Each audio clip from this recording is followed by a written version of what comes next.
ನೀವೇನಾದ್ರೂ ಸ್ವಿಗ್ಗಿ ಝೊಮ್ಯಾಟೊ ಅಲ್ಲಿ food order ಮಾಡ್ತಾ ಇದ್ರೆ, ಇಲ್ಲ ಫುಡ್ ಡೆಲಿವರಿ ಮಾಡ್ತಾ ಇದ್ರೆ, ಇಲ್ಲ ಆ ಕಂಪ್ನಿ ಶೇರ್ಸ್ ಗಳಲ್ಲಿ ಇನ್ವೆಸ್ಟ್ ಮಾಡಿದ್ರೆ, ವಿಡಿಯೋ ಕಂಪ್ಲೀಟ್ ಆಗಿ ನೋಡಿ 3 ಜನಕ್ಕೂ ಎಫೆಕ್ಟ್ ಆಗೋ ಮ್ಯಾಟ್ರ್. ಟಿವಿಲಿ ಯಾವ್ದಾದ್ರು ಅಡ್ಗೆ ಪ್ರೋಗ್ರಾಮ್ ನೋಡ್ತಾ ಇದ್ರೆ ಫಸ್ಟ್ ಲೆಸನ್ ಯಾವ್ದು ಹೇಳಿ? ಮೊದ್ಲು ಸ್ಟವ್ ಹಚ್ಬೇಕು. ಕುಕಿಂಗ್ ಅಂದ್ರೆ ಫ್ಲವರ್ ಅನ್ಕೊಂಡ ಫೈರ್.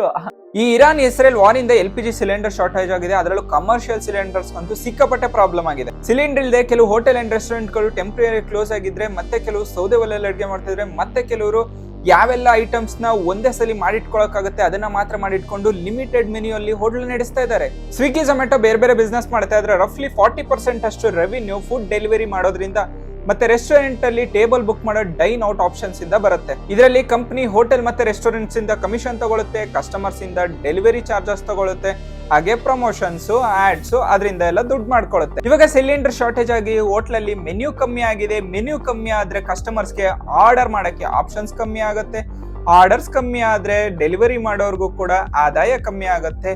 ಬಿಸ್ನೆಸ್ ಕೂಡ ಆದಾಯ ಕಮ್ಮಿ ಆಗುತ್ತೆ. ಬಿಸ್ನೆಸ್ ಅಲ್ಲಿ ಆದಾಯ ಕಮ್ಮಿ ಆದ್ರೆ ಶೇರ್ ಪ್ರೈಸ್ ಕೂಡ ಕೆಳಗ್ ಬರುತ್ತೆ. ಇವಾಗ ಅದೇ ಆಗ್ತಾ ಇರೋದು.